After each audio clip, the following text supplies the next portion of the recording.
when you're close to the music, it's hard to take a step back. Yeah. If I look at the list of albums you put out the last decade, at least there's sort of regular basis. Mm-hmm. How does that? Do you have developed a certain system, maybe, so to speak? In a way, almost. And it's kind of, we're fine-tuning that system of writing. I think it worked best on this record the way we did it. Because can you maybe describe what is the starting phase when it comes to? Well, it's me and him in a room. I mean, I'll bring in a bunch of riffs that I already have, like, you know, put away, and whatever kind of he gravitates towards or catches his fancy, we'll pursue it.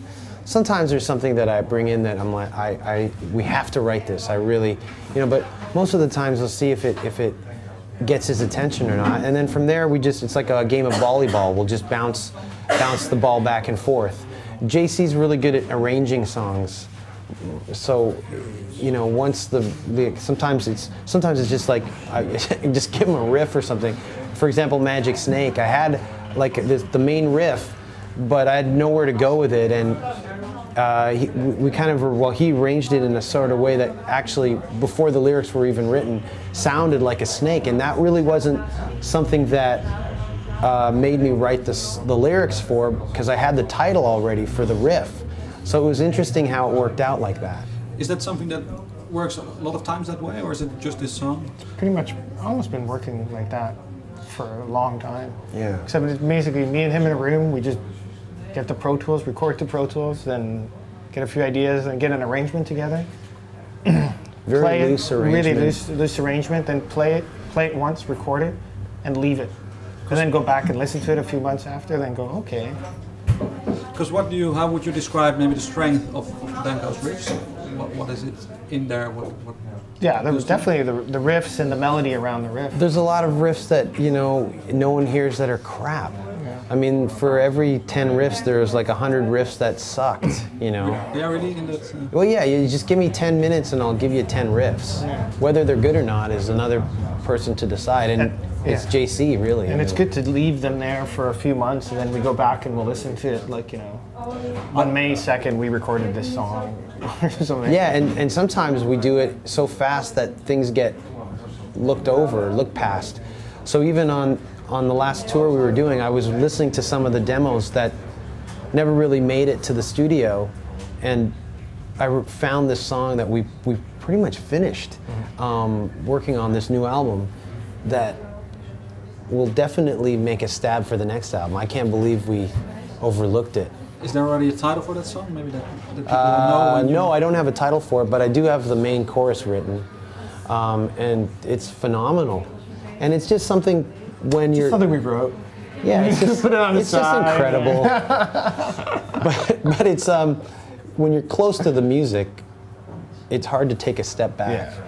And then once you take the step back and you listen to it again, it's got a whole different, fresh perspective. But yeah, for this one here, I think we gave Matt, our producer, like 22 songs or something like that. We gave him all the demos, but it came down to like over 20 songs, and then from there we kind of went, okay, we're going to record 16, and we recorded all 16. So there's 11 on the record and 5 bonus ones.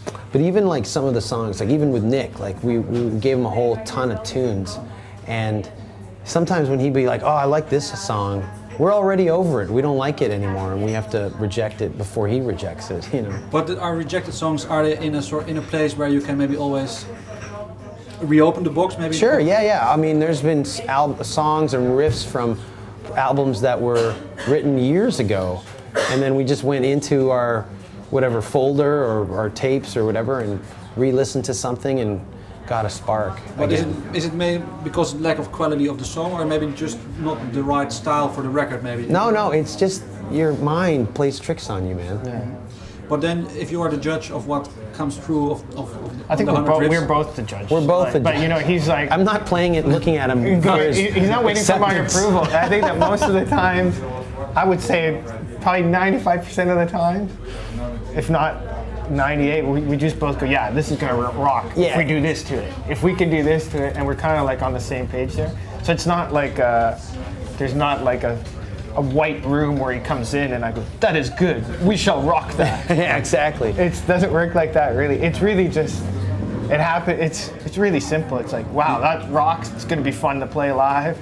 Let's finish it. Let's see if we can do this to it. I mean, I'll bring him stuff that I thought that I've already rejected 20 riffs before I even bring it to him.